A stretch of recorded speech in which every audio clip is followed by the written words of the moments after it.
Evening, guys. Nightly strategy podcast, Tortoise Capital, May 10th, 2020. Happy Mother's Day to all the moms. So we're going to go through some of the elements of the Tortoise Kata tonight on trade framing and whatnot. Has some things to catch up on. The first set I want to get to are some coaching feedback for Joe from Friday's trade. And here is his Alcoa series intraday. This is an afternoon where he's playing a breakout from sideways quiet channel and a Z3 pinch. You can see that's about a 10-cent Z3 pinch. It's not quite a super pinch because the RL 270 and the 90 are outside the river. But he plays a nice breakout.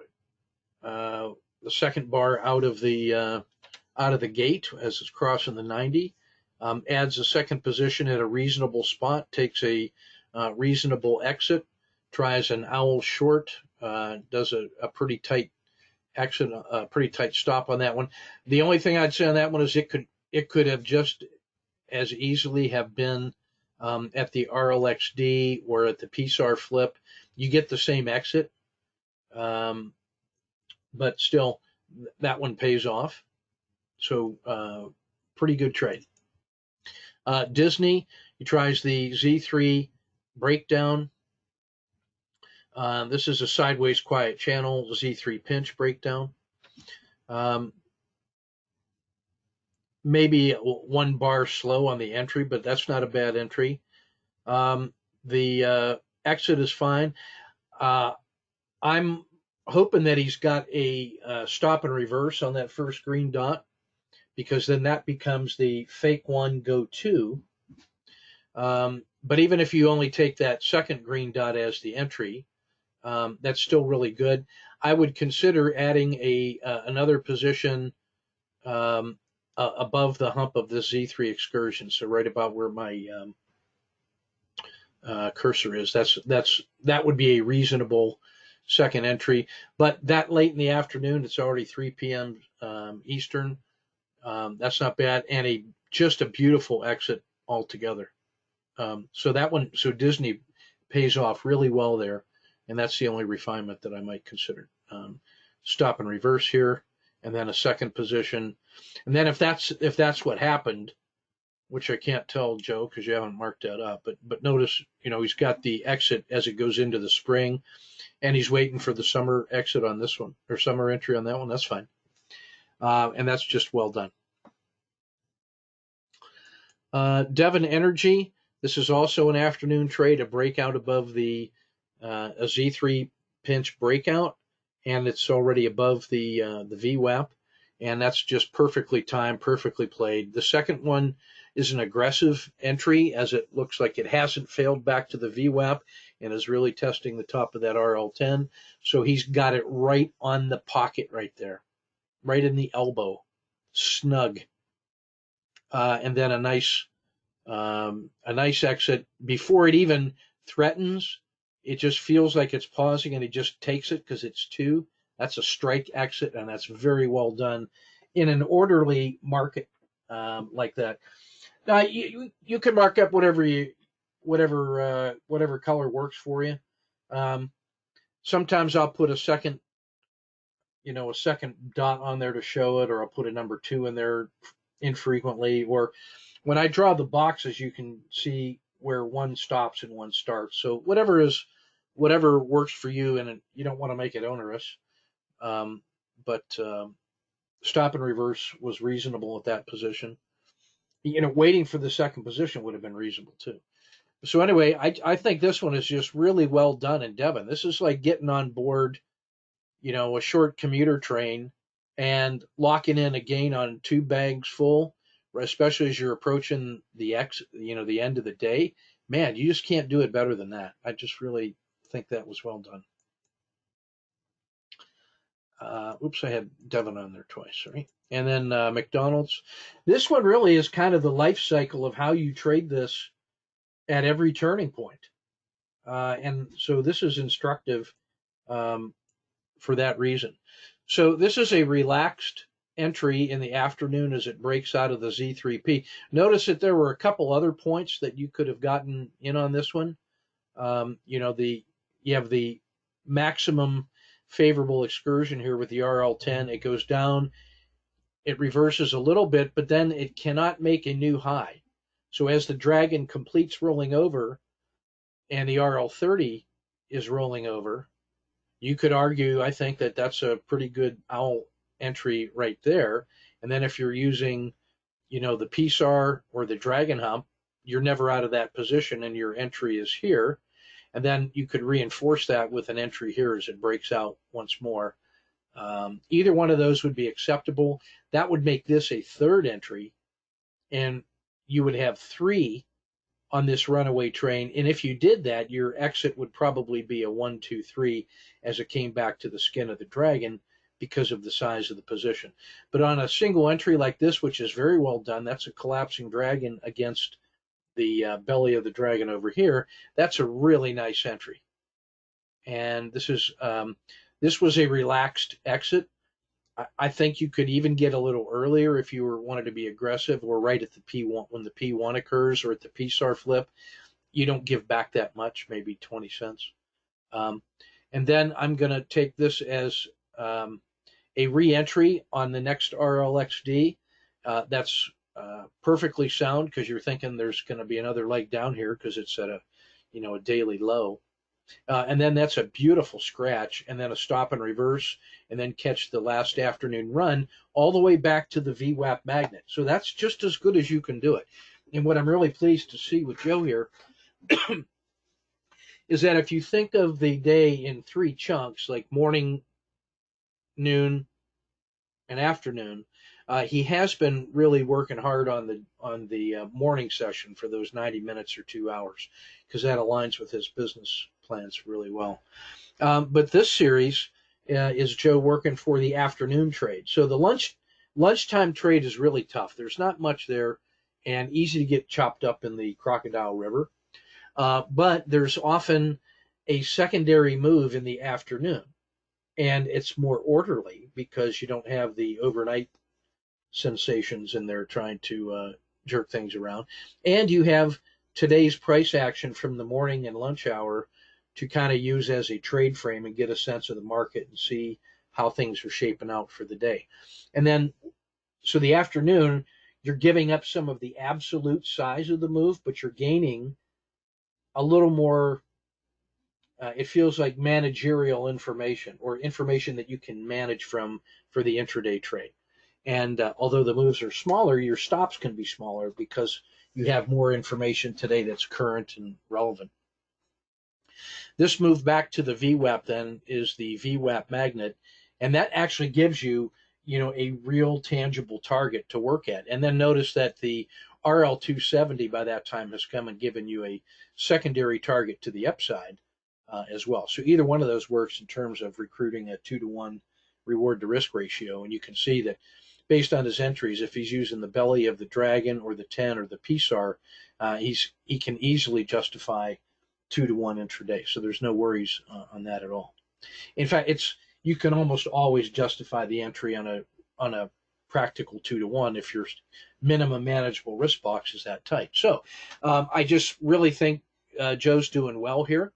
And I want to encourage him to keep exploring that afternoon time session, because I think he's done a nice job focusing the best matchup between his daily time schedule as a businessman and a father working from home right now, and when the opportunities in the market. So he's not squirreling around at lunch, but he's taking advantage of the moves that are shaping out. You can even see in this one that time frame from noon to 1 was just nothing but chop. And that corresponded with that pinch just before 1 o'clock that then sets the conditions for breakouts for afternoon moves. So well done.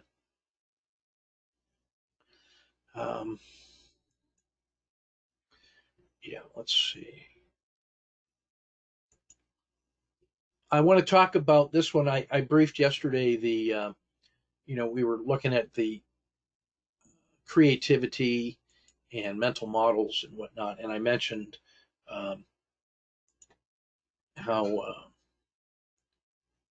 Edward de Bono's 6 hats can be used as a way to shape your critical thinking and your systematically. You can get some creativity and analysis from multiple perspectives.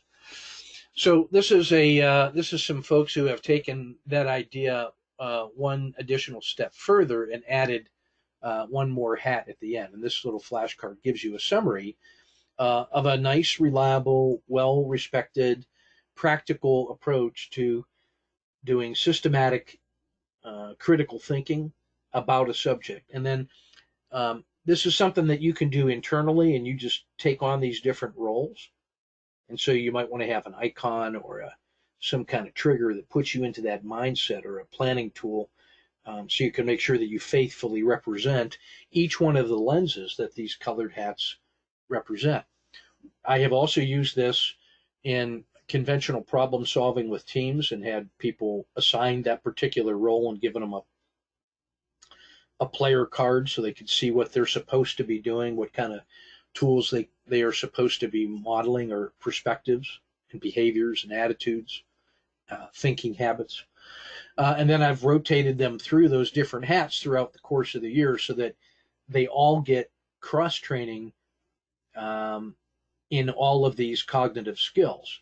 And that makes them better suited to be a chief of staff or an executive officer, a team leader, project leader, whose job it is to make sure that everybody's doing their job and playing their role, and can develop them in those skills. And so we use de Bono's 6 thinking hats in that way for deliberate development of cognitive skills.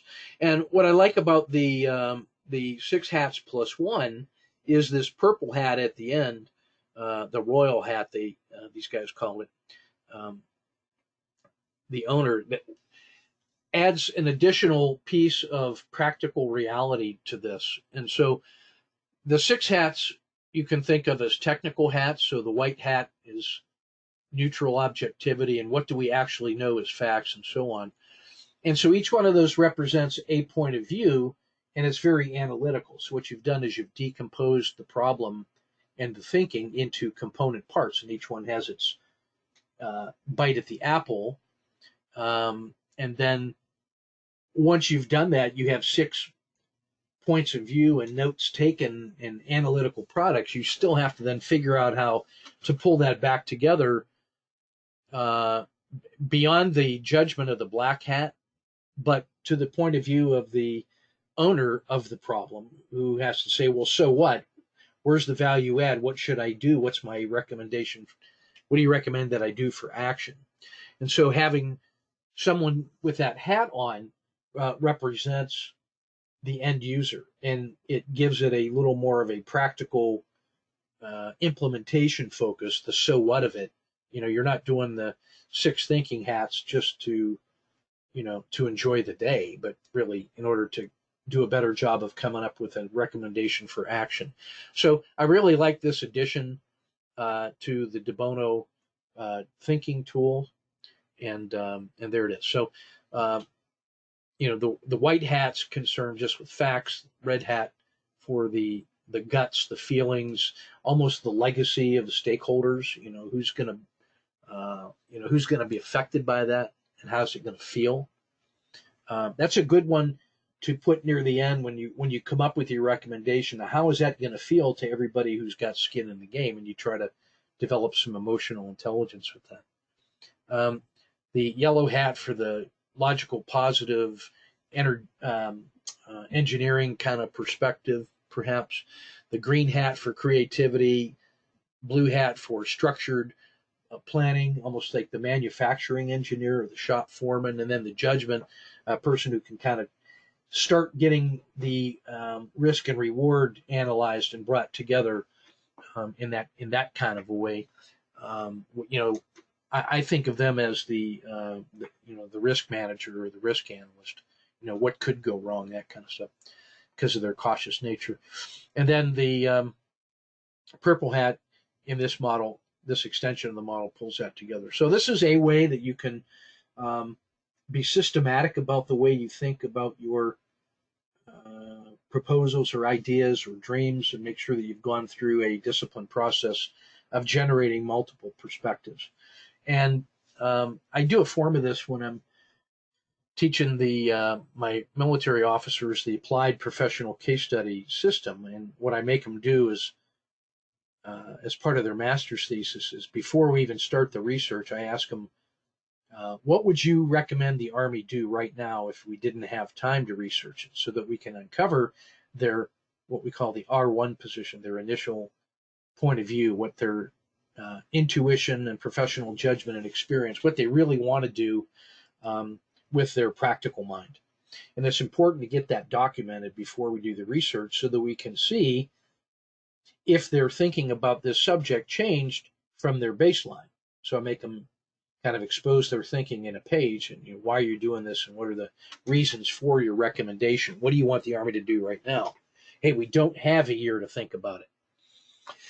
We then use that to ensure that the literature that they review and the people they interview and the analytical models they consult and apply are all designed to pressure test every single assumption, fact, and belief that they've built their initial position on. So we want to subject their current thinking and beliefs and knowledge base to systematic, discipline, multiple perspective, critical thinking. So that's how we build out the research process. Then after they've done the literature and thought about it and applied some analysis, we then ask them to update what their recommendations. Now that you've done some research, writing, thinking, and speaking, what do you think now ought to be done? And we call that the R2 position, which is now the updated personal position, updated by this structured research process. It's not unusual for us to see them change their mind from R1 to R2. In fact, we take that as evidence that the research process is producing a tangible result, because they change their mind on the basis of reading, writing, thinking, and speaking. Before we ask them to put their plan into action from the R2 recommendation, which is what they want to do, because now they're even more emotionally wedded to this new idea because they've actually thought about it. We know from cognitive psychology, behavioral psychology, that the more you think about something, the more crystallized and confident you are that it's the right position. So we then ask them to identify 3 stakeholders from around the Army who would be affected in some way by their proposal. And then we ask them to put on that thinking hat and look at your recommendation through their eyes. Understand who they are, what their interests are, their goals and objectives, their authority to act, and so forth. In other words, do a stakeholder analysis and adopt that persona, and then look through that lens back at your R2 updated personal recommendation, and then see what might need to be changed or modified, adjusted, adapted, reinforced as a result of that systematic stakeholder lens analysis. Well, we pick 3 so that we can ensure that they get a manageable set of alternate perspectives and get a wide-ranging look at their ideas. In the real world of the Army, when we're managing programs and projects like that, we'll get as many stakeholders as are actually affected. And given their time frames, I've settled on a set of 3 in order to demonstrate the technique and get a pretty good triangulation. Each next stakeholder you get as relatively less and less value if you pick the first 3 correctly and got a wide range. Well, that's strongly connected to this de Bono 6 thinking hat idea. Only we actually put organizations as role players as opposed to, styles of thinking. But it's the same principle. So this is really a powerful, practical tool that I've used for 10 years in one form or the other. And I really invite you to think about how it connects to our ideas of who's on your trading team. Your planners, your traders, your firemen, your expert, your sniper, all those things. And now each of these hats could represent somebody on your planning team. So that's the de Bono 6 thinking hats plus 1. So I wanted to talk about some ideas that came up yesterday. Somebody said, "Well, how do you find the energy to keep lecturing for 2.5 hours straight?" And I mentioned, "Well, I actually find it energizing." And the more I thought about it, it really uh, comes from I guess, a breakthrough thinking approach where what I did was reframe the cost of doing the lecturing or doing the teaching. I used to get really exhausted in the classroom um, when I felt I was carrying the load and that I was responsible for putting the knowledge in their head in the right way. And so I felt that as a weight, and it would drain me for the rest of the day. And then when I recognized that this was a mutual co-creation process between peers who just happened to know whatever they knew about that idea, but we were in it together, and that we were both teachers or all teachers and all students at the same time, then that shared load was much like a bunch of mules pulling that wagon or whatever it was, and that reframing continued with some of these other ideas. The idea of keep going means I'm committed to doing it anyway, so I got to find ways to adapt and overcome. I'm reminded of Rickson Gracie. The R in Portuguese is pronounced as an H, but Rickson Gracie, legendary jiu-jitsu fighter from Brazil. Sometime look up Rickson Gracie workout on YouTube and watch the natural animal-like movements and breathing techniques that he uses, and he goes for hours and hours. And he's legendary for the jiu-jitsu workshops he would do, where he would roll with 20 or 30 black belts in a row to the point where they were individually exhausted. Then the next one would just jump in on them and just keep going from whatever the position was. And he would always give him his back and then have to fight out of the most difficult position to be in. And at the end of it, 30 black belts would be absolutely exhausted, and Rickson Gracie looked fresh as if he had just walked into the dojo. Well, how did he do that? Well, part of the way he is that he's learned to do jujitsu, to roll in such a relaxed way that he finds it energizing and refreshing and without stress and without fear and panic. So he's allowing the energy of the rolling to help energize what he's doing. So it's helping him breathe in that way. And that's derivative of this thing called gymnastica natural, which is a Brazilian physical therapist and trainer, uses animal style movements and natural body weights to build the kind of flexible, adaptive strength and grace and conditioning that Rickson Gracie uses in jiu-jitsu. But that's also very worthwhile, a way to do aerobic and strength at the same time using natural body weights. Another thing I talked about was this idea of shamanic drumming, whether that's in the shamanic tradition or African drumming, where the act of drumming itself, when you get into that rhythm and it drums through you, then you're not exerting an energy or you're not paying a cost to do the drumming. The drumming is actually recharging you and helping you draw that breath in deeply and be fully oxygenated and energized, and so you can go for hours and hours. And when I learned to teach in that way and to trade in that way and to do my work in that way, the equivalent of cognitive cardio combined with deep breathing and mindfulness and reminders to do that allows me to develop the cardio to keep going. So I quite often notice that at the live trading workshops, when guys need to take breaks or their energy level is low or they want to stop for food, is my energy level sort of maintains constant all the way through there. The keto diet has certainly helped. Cardio has helped. And then I have these three mental models that are connected to how I feel about trading as an activity. There's a quote out there that says, a diesel engine wants to work, said by an engineer and mechanic who, had refurbished a diesel engine and got that thing cranking, some old 1950 Ford tractor, and the sound of that thing just idling along, it just sounds like it wants to work. It doesn't want to be turned off. And Army mules want to pull. They'll stand over there and get in the harness because they just like the work. It makes them connect with who they are and what they want to do. And huskies, I got a couple of those. They just want to run. They'll pull and go and just and they get more energized at the end of it than they were at the start of it. So if you can reframe your thinking so that you get on the other side of the activity, you'll find yourself connected to a source of unlimited renewable energy. And so it actually builds capacity by the act of doing it.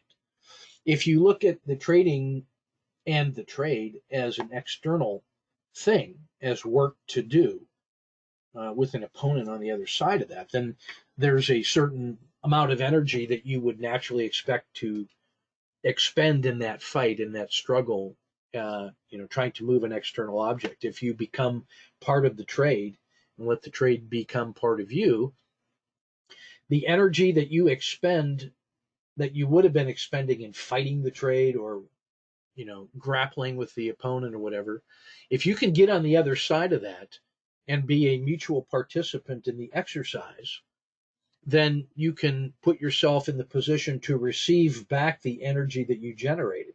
So now the energy that you generate and bring into the circle gets magnified by the trade and the opponent, and then it reflects back to you, and that energy that you created is now flowing through you and through the trade in a continuous way, and it will just cause you to be charged up. So you look forward to the trade as a way to grow your energy, as opposed to it being an external thing about which you bring anxiety and fear and all that. So if you participate in the gymnastica naturale of trading with that mindset, then you'll look at the activity as an energizing thing.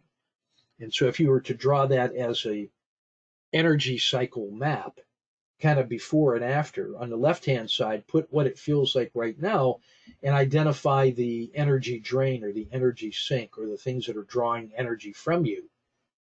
It reaches through the trade to draw energy out of you, or you're paying that energy in order to participate, and it goes into that drain or into that other storage battery. So on the right-hand side, figure out what that looks like when you find a way to just walk to the other side of it and then be on the receiving end of it, or connect the wires from that battery back to you. So now you have a complete circuit, and now you're just a participant in a continuous energy flow. Try doing energy cycle maps before and after, and just feel already how much more energy you have when you make that connection and you see the flow that starts with you and comes back to you. And that energy then is drawn up out of the ground, and your connection to the eternal source of energy flows through a natural process of life, and it comes back to recharge you and re-energize you and lift you up. And now you actually look forward to that simply because of the positive feelings that the act of trading properly and professionally generates for you. The feelings of professionalism are its own reward. There's almost an R multiple of energy. Call it an E multiple of the trade, if you will.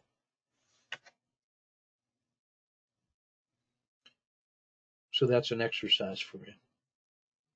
So this is, I want to, empty your bowl. I want to talk about this one as a coaching session. So one of the guys sent me a note and said, I've got this problem right now, and it's a good problem to have. In the morning, he has gone through his plan, prepare, execute, and assess process, and he structured the trade frames in the morning session. So each one of them, he's figured out plan, prepare, and execute, and he uses the zero state, and he's framed his trades, and he applies the battle drills, and he treats the trade and the risk as a disinterested observer.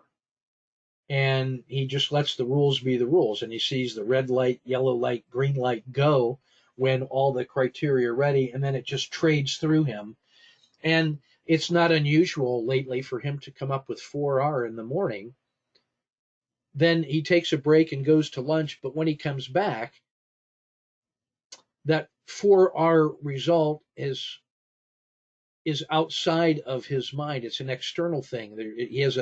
He feels an attachment to it, and that attachment blocks his ability to go through an afternoon plan, prepare, and execute step. And now he's trading as if that money is his, and he's holding on too tight to the risk, and he's not following through on his trade frame and the rehearsal. He can't get back into the zero state, and his trade frames are distorted because he's doing things that are not in his trade frame.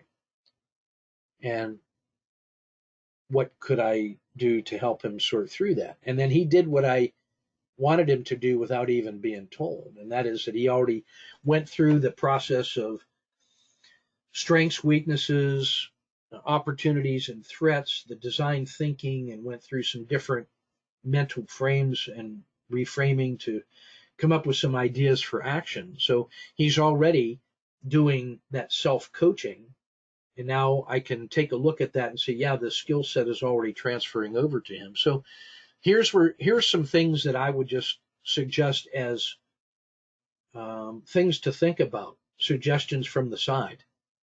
Some of these are metaphors and allegories and analogs and keywords and phrases that might resonate with you. So I'm going to offer these as a way to see. You can just follow along and see what kind of traction does this get for you, because I'm sure everybody that's ever traded has felt exactly this way at some point. I have many times. Well, here's some top level ideas that this exercise or this inquiry into money management is really, in one way, an exercise in monkey management. There's not much difference between money management and monkey management except the letter K. I would think about all the guys on your trading team and think about, how do I create separation from the guy who is working? Like in that life cycle management of the trade, everybody has their job to detect, decide, deliver, and assess and manage the trade and all that stuff in the usual way, which you're doing in the morning trade. And you're adopting a disinterested perspective, and the chimpanzee is not getting in the way, and you produce 4 bananas. But now that monkey is aware of that, and now there's no separation in time and distance and purpose and role. That monkey's getting in there and starting to be the trader and the thinker. He's involving himself in all of those other roles. He's pushing them out of the way because he's strong and greedy. He's a monkey. That's what he does. So in some way, if you think about session 1 in the morning and then session 2 in the afternoon, we need to get a wedge in between those two, because the things that are going on in 2 are not carrying over from 1. It's like something else is happening here. So I just want you to figure out how you can put a wedge in between those two so that you can do mission number 1, that session number 1, and come up with your 4R. Then you got to do something to insulate that 4R from the monkey. That's not his yet. And you got to break that attachment from that 4R to the afternoon session. In fact, what you got to do is, that afternoon session is not an afternoon session, it's just the next session. Like if that was the next morning session, you wouldn't have any trouble with that, because you would have gone through a ritual process that got you ready to get into this to generate your 4R. So what we got to do is recognize that that's not a morning session and an afternoon session. That's just a session, pause, and another session. And in that separation between those 2 sessions, each session has a beginning, a middle, and an end. And at the end of this one was your recognition that you got 4R, but you're not done with that yet until you put that to bed and lock it in a storeroom for somebody else to worry about, your caretaker, your storage manager, your inventory guy, so that you can start fresh in this next session. So I want you to think about, what is the wedge that you're going to use to realize that if I just separate those in time, distance, purpose, and role, everybody can get back to their job, and I can start each session in the same way, beginning with good framing and adopting the zero state so I can apply the battle drill. For me, I take a look at this as a stages where at some point I exist in the world in my fully non-trading and unready state, and then when I know that it's soon going to be time to trade, to execute, then I leave the world and come into the ready room, and I go through that ritual process of taking off all of the pieces of the world and the roles and the functions that are not needed in the battle circle. And so when I'm ready, and only when I'm ready, do I walk down that corridor of champions to walk into the circle naked and unafraid, two hands on the sword and ready to fight. Pure zero state. So you got to know what that ritual is and treat that with reverence. The decision to walk down the corridor and into the circle is more important than the individual trade decisions you make about when to enter, because that's just battle drill. But that's where you make your commitment to be ready to trade before you walk into the circle. If you're not ready to trade when you walk into the circle, don't go through that tunnel and into the circle. So we got to adopt the standardized principles that you're using to be ready here, so that no matter when you propose to go into the circle, whether that's an afternoon session or the next day or the next week, or you took 2 weeks off, before you go into that circle, you've gone through that ready room and the offloading procedures, and then putting on your armor and picking up your sword and going to work. So how do you go through that? Well, you already know everything you need to know, and you have all the resources. You have the skill, the will, and the imagination to do that. And there's no such thing as a resource shortfall anyway. So let today be the day that you cross the line into this process. Flip the switch, green light, go. Take the next step. Who's the boss in this place? It's not the monkey, it's you. You're the boss. So name the wedge, figure out how you get that separation, and then realize your standard process of getting ready, whatever that looks like for you, whatever that metaphor is. Draw a picture of it and let that be an icon, and know where you are mentally at each one of those steps. Know when you enter the ready room and you're serious about your business. And then in there you go. And then you go about your business. And when you're done, you come out and then you assess. Right? And all you got to do is take the next step, which is deciding who's the boss, and then just do the next thing and realize it's all the same day anyway. It's all the same day. Every session is the same session. Every trade is the same trade. And there's one way you do it, and that's how you do it. One of the things that you need to help that young kid who's trading remember in the ready room, it's not your money, and it's not your job to think about safeguarding the 4R. Not your job. That's the warehouseman and the storage guy and the banker and the clerk and the scribe and the accountant. They're taking care of that thing, and their job is to keep it out of the monkey's hands. Somebody's got to feed the monkey, so you don't let the monkey get his hands on that 4R. That goes into the storeroom. Somebody later takes the seeds out of that storeroom to give you, or the bullets out of the armory to give you the bullets to go in and fight. So you got to create that standoff, that separation in time and distance and purpose and role, so that 4R stays out of the monkey's hands. It's not your money, it's not his money, and it's not your job to be thinking about that 4R. You keep your eyes on the prize, which is entering the circle and coming out alive.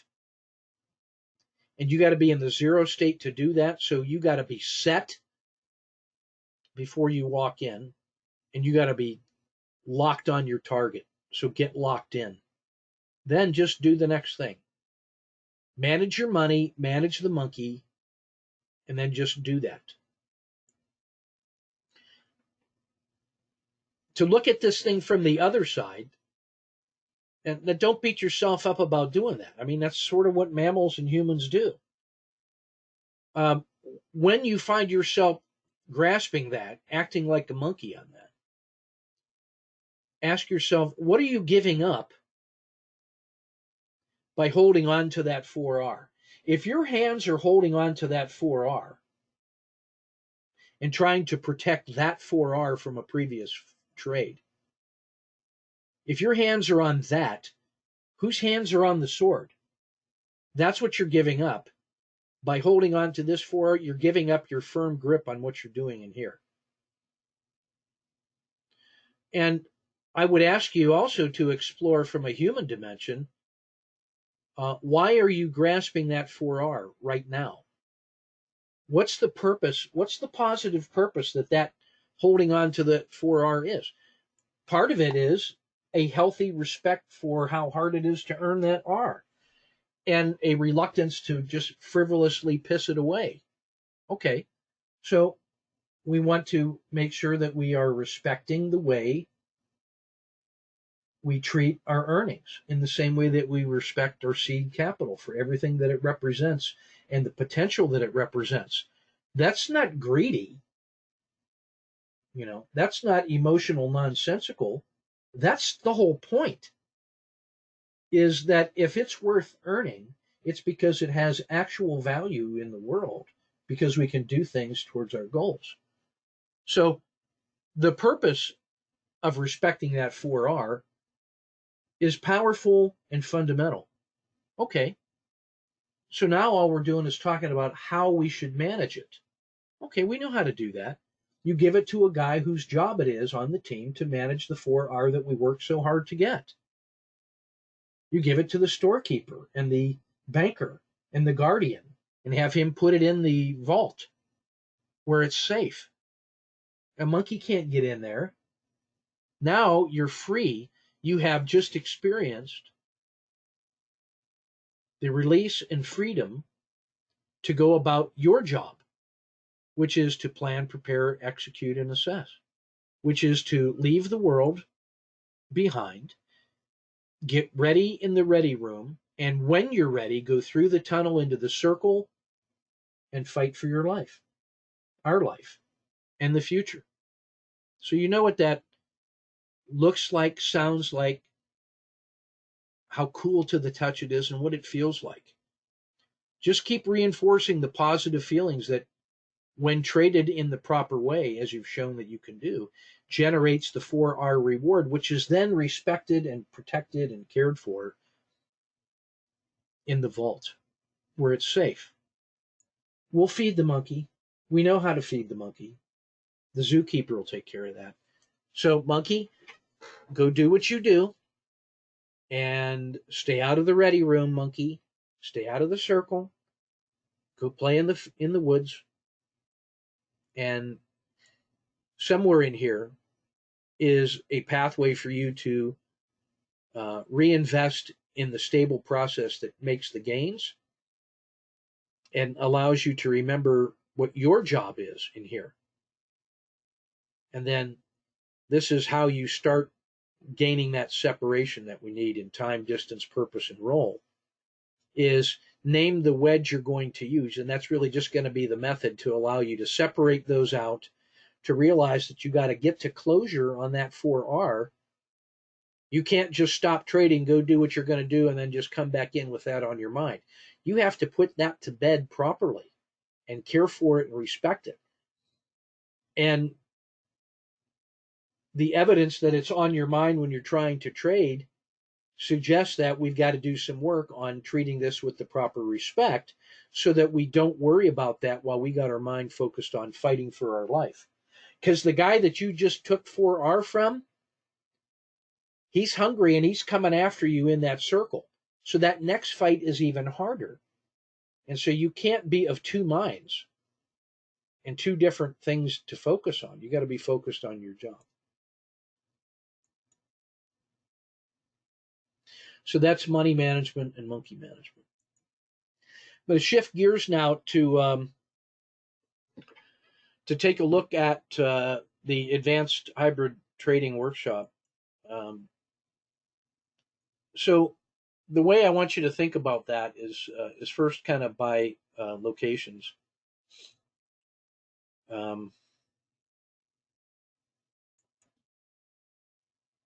we'll just go this way. So that workshop has lessons that are in the courses. It has these lectures, these nightly podcasts. There's labs where you're doing the homework and working in small groups, um, and posting those results in Campfire, and a study hall, which is either you and or your group working together to own that material. And the test is nothing more than trading forward in the world. And so Patreon then is the means for the daily distribution of all those lectures and operational information about the current market and the current fight. Go to webinar is how you're receiving those daily podcasts if you're here, and where I'm recording the closure reports and the strategy podcasts through GoToWebinar, which then get distributed through Patreon.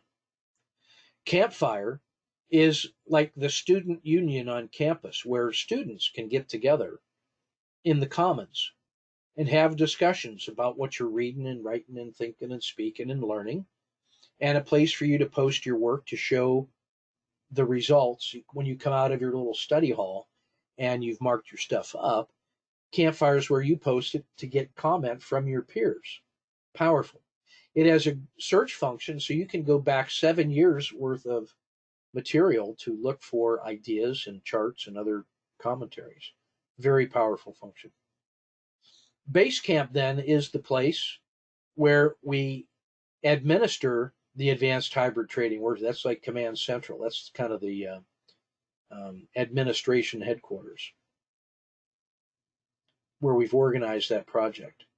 And then Coaching 2020 in Basecamp, where the Euros are already hard at work for the last year, is a place for you to observe what they're doing or participate with them respectfully, or form your own group from your peers from the hybrid trading workshop, or anybody that you meet in Campfire. If they're in Campfire, they have access to Basecamp. And if they don't, just ask me and I'll give it to you. And you can form your own group of interest similar to the way the Euros have. They're kind of all working on the same time frames and same targets and same constraints, and shared a lot of different goals and objectives. So they are a natural grouping. And Basecamp is a place for you to do exactly that. Inside the Coaching 2020 if you want, or if you're in the Advanced Hybrid Trading Workshop, you can do it in there with a small group.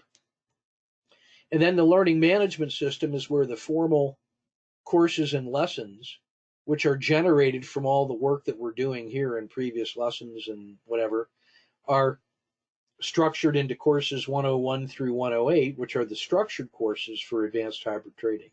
I offer you the insight into course 001, which is the TC2000 bundle, as an example of dashboarding in support of your effort. So that's sort of the lessons, lectures, labs, study hall, and the test paradigm or metaphor for all this and what these different websites are doing. So as a student, you are here, whatever today's date is. And today happens to be May 10th, or it's whenever you hear this. Between now and 1 June, if you're in the Advanced Hybrid Workshop, you're generating questions and sending them to me as we go, and I may be able to answer them, and then off you go. But no, not later than 1 January, whatever open questions there still are, that's the good idea cutoff date. And then between 1 June and 6 June, I'll be preparing the best possible answers I can, efficiently and hopefully effectively, so that I can deliver those to you.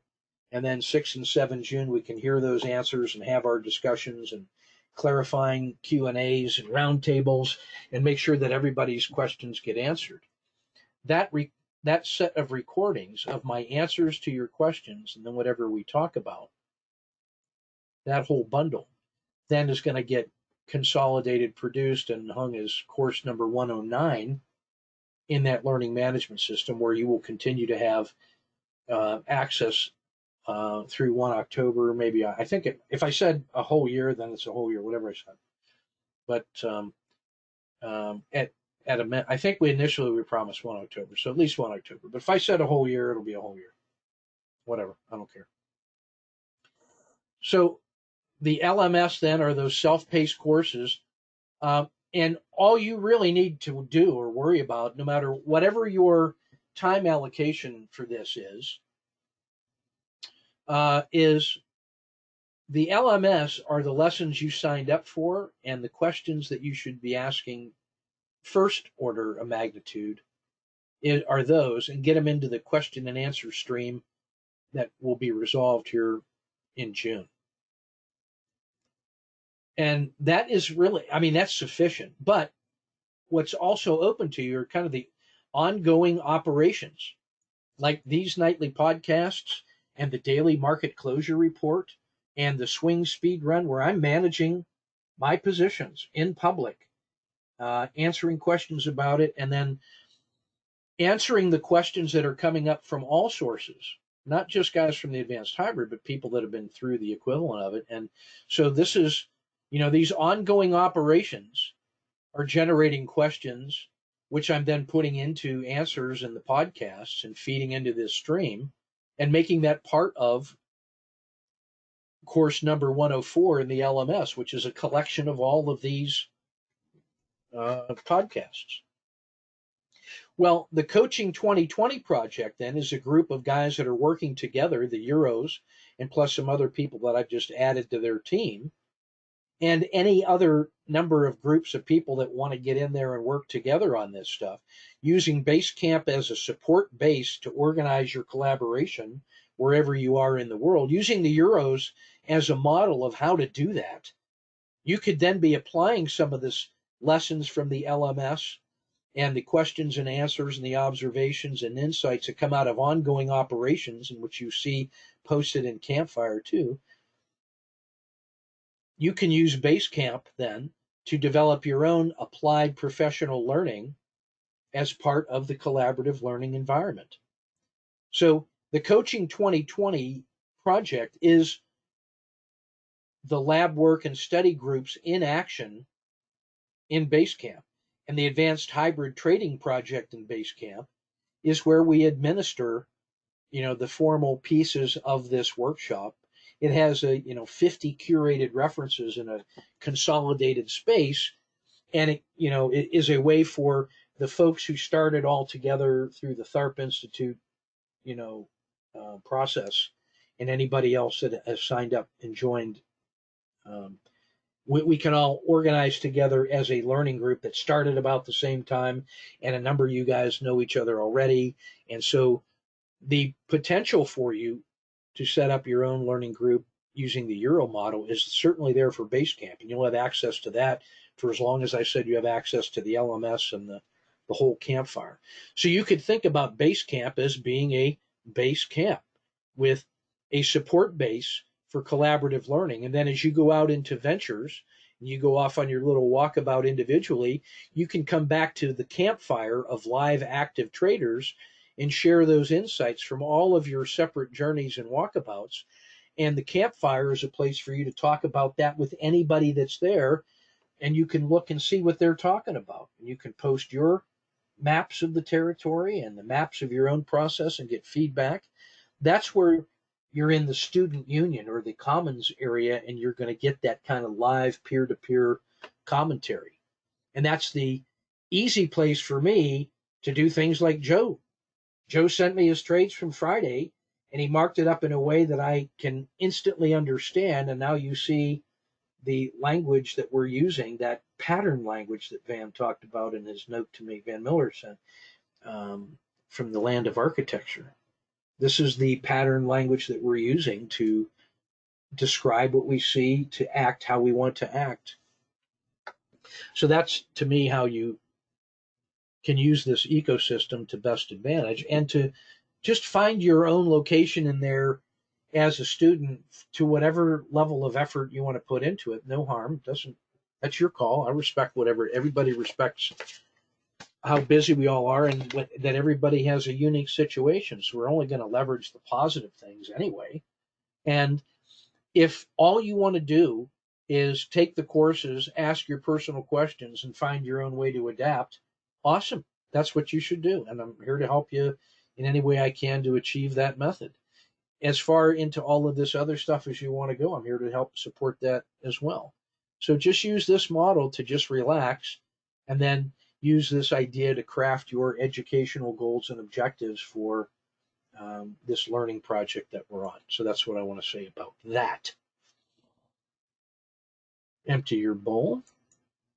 All of those slides, by the way, are in the flashcard file that's in the download area for you. They're called flashcards20200510, de Bono, etc.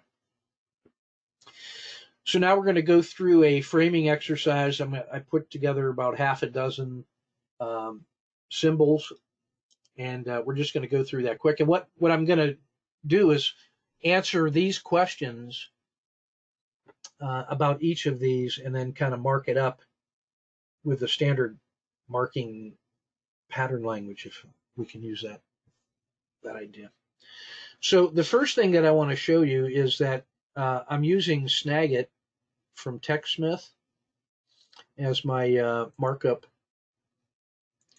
So one of the things that I did was I built a little template of just a standard set of things, okay? And there's a yellow box on here for my yellow zone, a blue vertical line. Let me pull this up a little bigger so you can see it. Sorry. I must have deleted the highlighted. Yeah. Oh, there he is.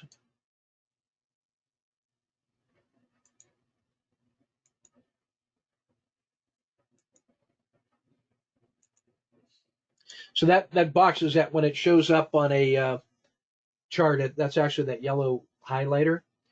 So this is my standard trade framing template, and I save this in Snagit as a snag file. So when I do file, save as, I'm saving it as a template.snag, which is a Snagit capture file.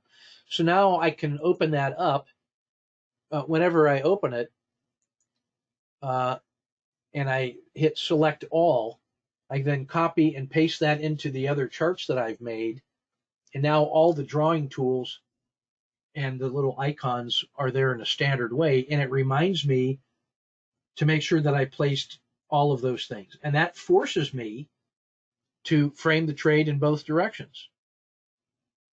And that's sort of one way to make this not only foolproof, but damn foolproof, that it forces me to follow the steps of my process.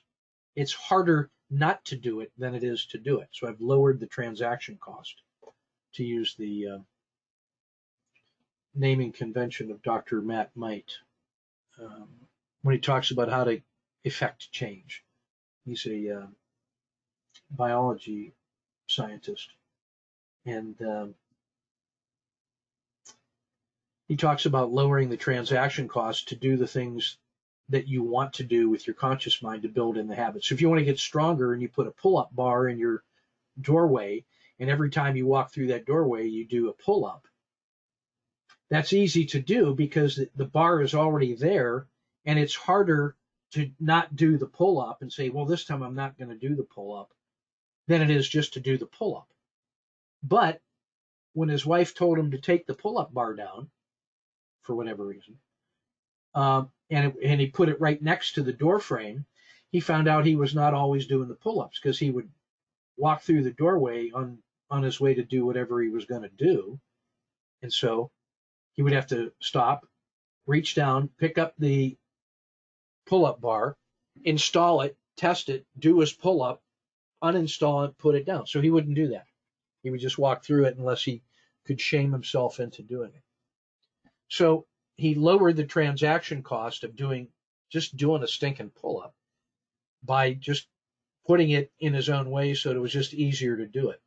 So I'm doing that here at home with my kettlebell, which is sitting on a set of steps right between me and the stairs upstairs. So I have to stop and do 5 kettlebell squats and then go over to the stairs where I pick up a 20-pound bar and carry that upstairs in one hand, set it down at the top of the stairs, go do what I'm doing. When I come back down the stairs, I pick it up with my other hand, with my arm bent at a 90 degrees. So I'm working on my grip and stability and in my core, and then walk down the flight of stairs and put that at an angle across the steps. So when I walk up and down the steps, I have to step over the bar. It's just easier to pick it up. And every time I climb the stairs with a bar in my hand, I'm a little bit better. And after, a month of doing that, I can feel the difference. And it feels good. So it's easier to do it than not do it. So this technique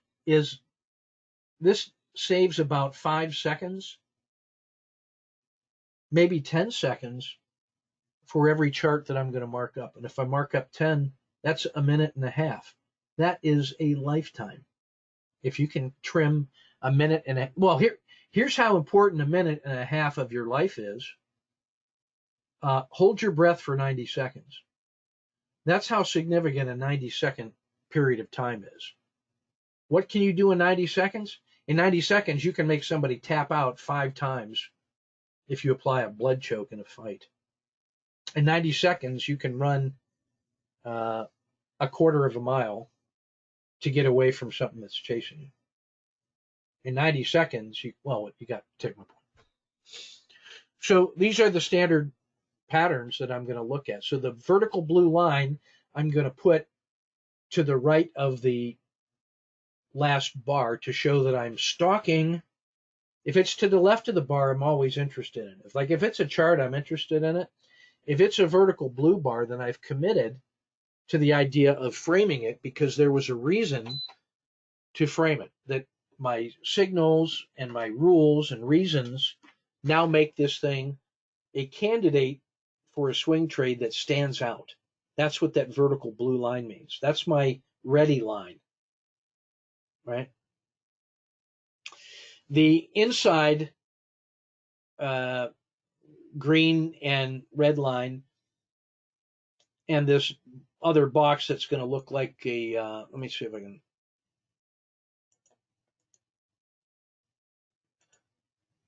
If I turn that white, maybe that'll show up. Yeah, it does. Okay. So when I had the invisible line on there, it doesn't show because there was nothing for it to highlight. The reason I made the canvas color invisible is so that when I place this on a chart, that white box doesn't block my view. So what I'm going to do is I'm going to put this yellow box on that last bar because it's a daily frame, so I care about the high and low of the day.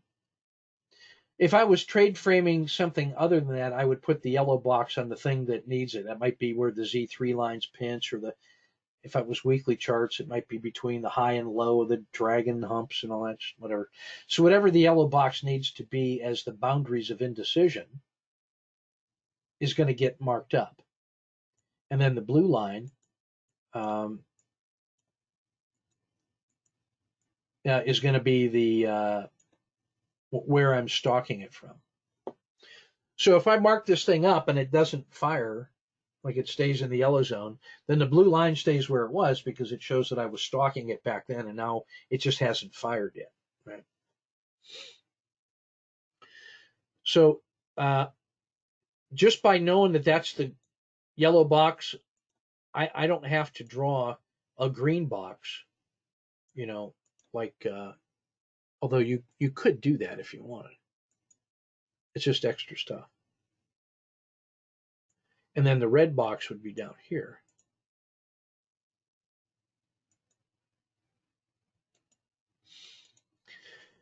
And so the yellow box, the yellow zone, is defined as that region in which it has not yet given us information about a directional move, right?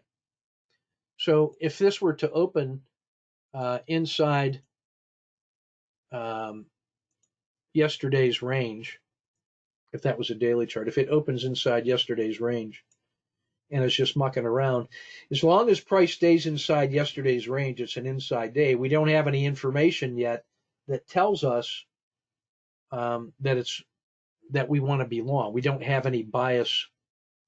Once it gets through that designated green line, which is my mechanical entry, then that's where I want to get long. Or if it went through the red box, is where I would want to get short. I have a short side bias. And so when I talk about using yesterday's range as the range risk for that mechanical entry for swing trading one day at a time, all that means is that it closed somewhere inside yesterday's range by definition, and then it opened inside yesterday's range. So that's an orderly opening. If it gaps outside of that yellow zone, then something else just happened overnight. But as long as it's inside here, well then, the first place that on a swing trade that I can officially get long is if it goes up and goes through that green line. And now bang, I'm long. And then by default, I'm using this as my trailing stop. So as it goes up, I'm trailing it with that range risk, unless I have a better idea for how to manage the risk intraday. But if I'm just using mechanical entries for swings with end of day, I can set that trade up just like that and leave it alone, and then just come find out what I got.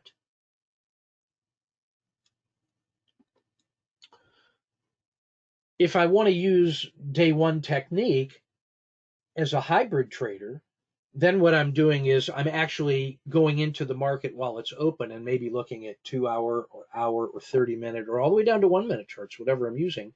And now what I'm doing is if I'm trading in the yellow zone intraday, then that means maybe I saw an opportunity for this thing where, let's say it opened near yesterday's low, and now it's going to start moving north and north and north and north and north and north and north and all, and then it goes through the green line. Well, if I can see it moving up with power and the whole market's going and this sector is great and the target's even better, and I got to wait $2 before I can get in, that could be frustrating. So if I'm going to trade intraday in the yellow zone, it's because I can see that there's a 2-to-1 reward to risk ratio in the intraday trade for turbo, simply by using yesterday's high as my target, as my reward. Instead of I might be using the 10-day high on a swing trade in my standard framing. So that's my reasonable upside target. That's what that purple line means. That's my default target here, and then down here to whatever the next swing low was.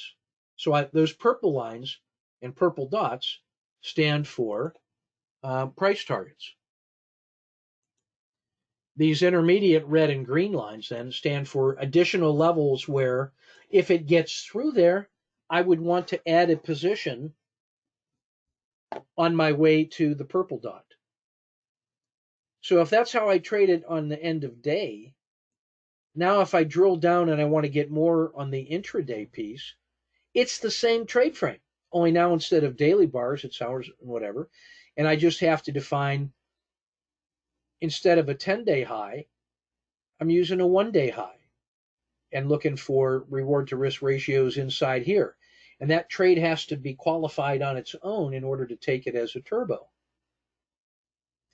And then if I can, like if it opens low and it starts moving up and I can get turbo on it, then it goes through the mechanical entry. Mentally, I can just allocate 1/5 of that turbo trade to the swing trade. And then, instead of getting the green line for my swing trade entry, I can use my turbo entry as my entry for the swing trade. And then I can just leave that on the swing trade, I can just leave my stop in place until it goes through the green line. So that's how I can use turbo and core to start getting into positions. And I call that day one technique. Now, let's suppose that we were starting off with the turbo trades only, like we've been doing with Simon Property Group and Virgin Galactic and U.S. Steel and all that stuff. And we might just be successfully trading this thing intraday all the time. And then all of a sudden, it puts 3 days in a row of directional movement. And now we've accumulated some money and we just commit that into a swing trade. So now we're growing turbo trades into swing trades. Or we can come at it by swing trade system generators, signal generators, or the strategies give us positive trade frames and we got into it on a swing, and then we add turbo to it. So this whole idea of green zone, yellow zone, and red zone trading is a strategy that allows us to frame our trades conceptually so we can differentiate, mechanical entries from discretionary entries. So I say all of that simply to say my little snag file I save as a snag file so that when I make my trade charts, all I have to do is open up that snag file, copy them all, then I can paste them in like I've done here. I haven't even adjusted that yet. It just I happened to be lucky in that the size of the yellow box correlated to the size of the um, terminal candle, right? So I'm just going to start a couple here, and we'll go for a little while. Joe was trading Alcoa, so I'm going to do Alcoa. So now what I'm going to do is just kind of move these little rascals out of the way a little bit. Oh, sorry. I actually want to get closer.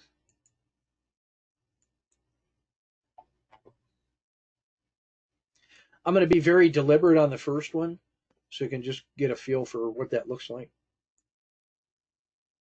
And I'm mindful that it's Sunday night on Mother's Day, too.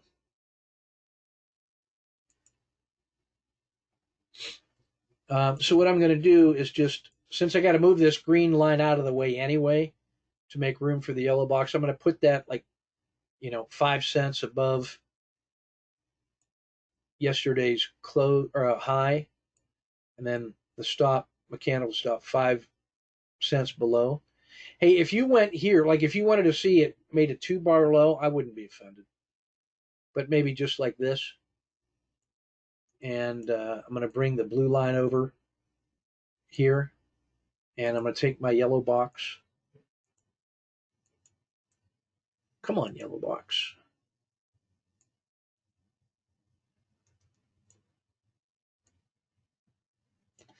Now, other places where it could go to in either direction. So I'm going to frame this in both directions. So let me just back out of this a little bit.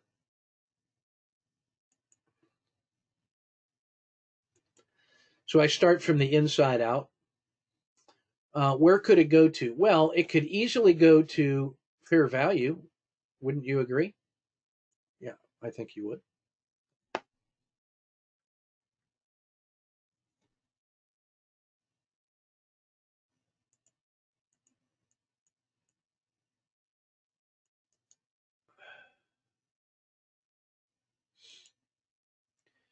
It could get to the Z3, and if it broke out of Z3, that would be awesome.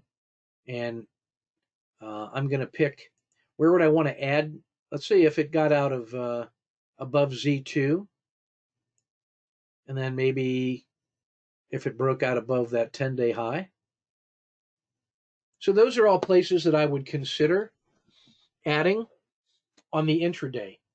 If it got above the Z3, I would certainly want to add position. So I'm going to make that like an 8. Then when I zoom in on that, it'll tell me that that was really significant. On the way down, if this thing failed, where could it go? It could be that belly of the dragon. I'm going to come all the way over to this one and the RL10.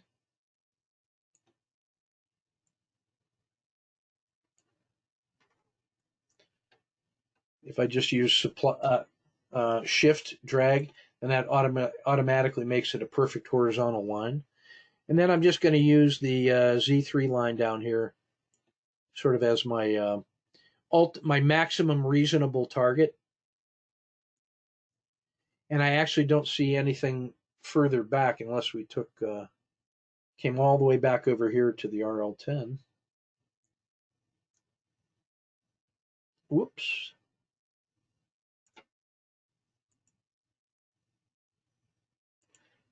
I meant to drag the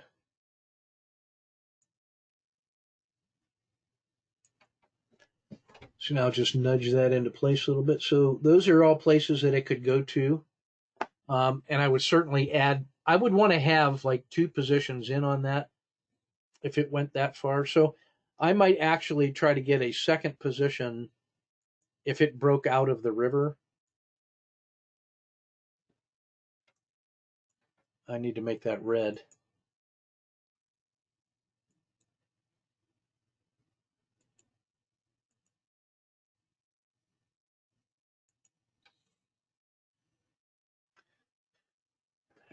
Yeah, so that would be my trade frame. I want it to open inside the yellow. If I can trade it with intraday technique, I will, and then keep a piece as it crosses either the green or the red line. Once it crosses, if it crosses the green line, then I want to go long, and that's my price ladder to the top. If it gets above or below Z3, I'm going to treat that as very significant and the start of a major new trend line. And you can see how big those moves can be if you look back in the past. Now I've answered all of these little questions from the framing prop. What do I see? What could it do? I've looked in both directions. Where would I enter? Where could it fail? At any of those green or red lines, if it gets up to there and approaches, each one of those is a potential turning point. And would I stop and reverse? In this case, yes, because it started the day in that sideways quiet channel. And then I'll use my standard capital preservation rules from here. And I've already built the price ladder, so I know where it could go and where I would re-enter based on my standard trade framing. Okay, so that's Alcoa. Boeing, it's the same thing. I'm going to try to find one that's there's Cisco I was looking at. Devon Energy has a different feel to it because it's already back to the RL270. So even though its failure was not as steep as Alcoa's, and its rebound has been slow and steady like a freight train, man, does that look good. So I framed that really tight, and you can see the targets in there. I wanted to look at Microsoft. Look how good Microsoft is. If you go all the way back to the previous peak over here,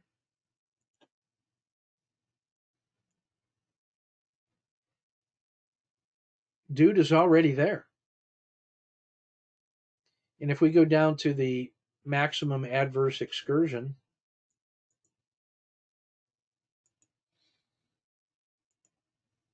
that's pretty amazing.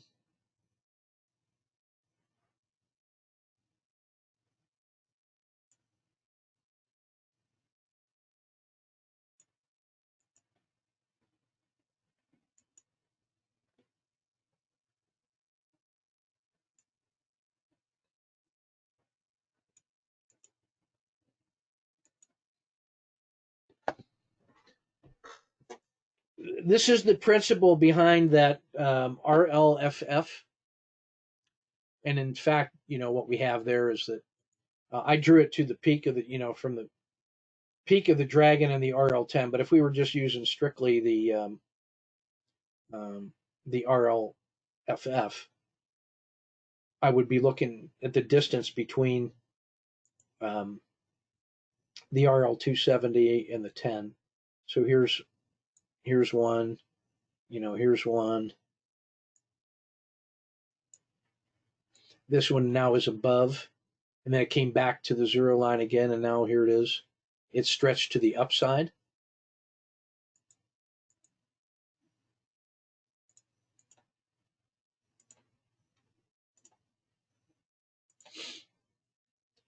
So here are places where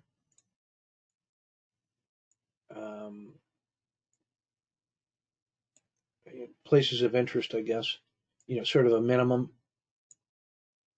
And then way over on this side, remember back in the days when there was a bull market? Yeah. This is the size of the maximum favorable excursion. So that's how strong the traders were when they were positive about Microsoft to pull away from the long-term fair value.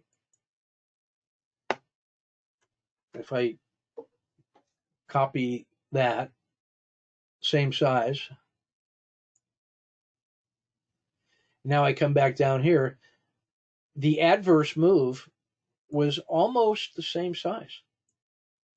That's how far that they could stretch the bow, if they're pulling that bow and arrow. So now if I just draw that same size,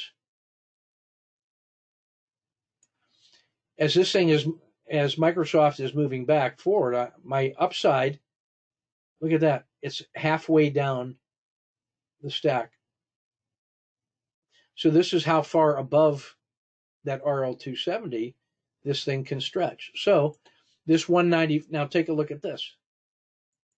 That's a price of about 196. A movement to 196 is absolutely realistic because that's how far ahead of long-term fair value they can get. Now, this is fractal, regression line fractal framework, RLFF. So this is how you can start estimating the size of these moves. This red and the green line represents something like the rational line. Notice how good the PSAR is at protecting, the integrity of that move. That's pretty good. The PSAR is very efficient, and it gives it a little bit more room in the early days of the trade when it's first starting out. So, and then the skin of the dragon looks pretty good in there too.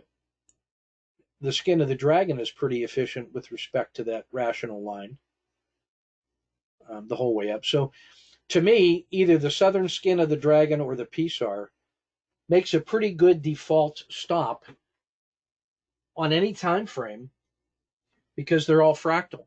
And so if I have a stop other than that, then I should have an explicit good reason for that decision. But as a rule of thumb, as a planning norm, it's like a carpenter's triangle or a standard framing box for construction engineers.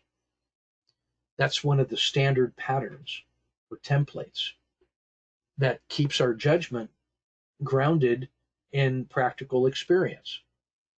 Okay, that's the elements of trade framing.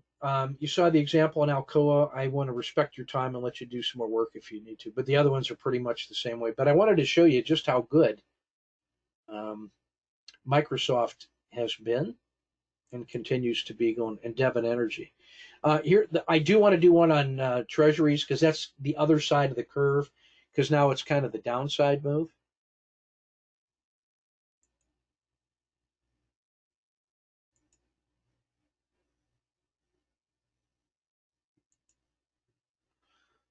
Yeah, so let's zoom into treasuries.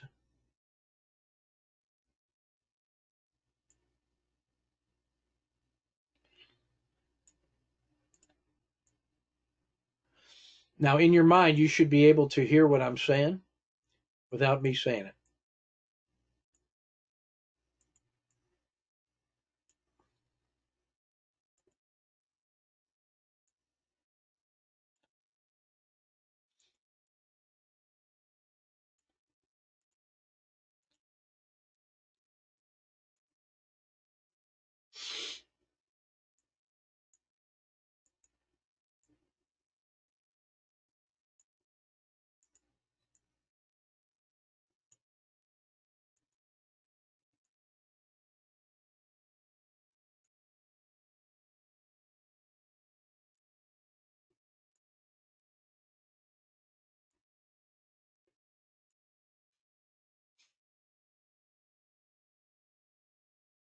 That feels about correct. So my yellow zone, my mechanical entries, red and green. If it breaks through the dragon above the Bollinger Band mean, I want to add a second position by there. I'll add a third position at the hump of the dragon, which is really close to the edge of the river, and the PSAR kind of splits the difference. Another one when it takes out the original PSAR and Z2. And then there's my target at Z3. Here's my target at fair value, which is just outside of Z3. So I'll get short here. I'll add a second one. I actually probably want to put that right there. Now I have a reason to get 3 positions in, one at the Z3 and then one at that absolute swing low. That feels like a significant low. Okay, so that's standard trade framing and some techniques to be efficient and artful and systematic and complete and saving time and reinforcing the use of the checklist, and then mentally being able to answer all those questions on both sides of the trade. When you do it that way, and then understand the difference between pure swing trading one day at a time with mechanical entries, intraday day one technique with core and turbo.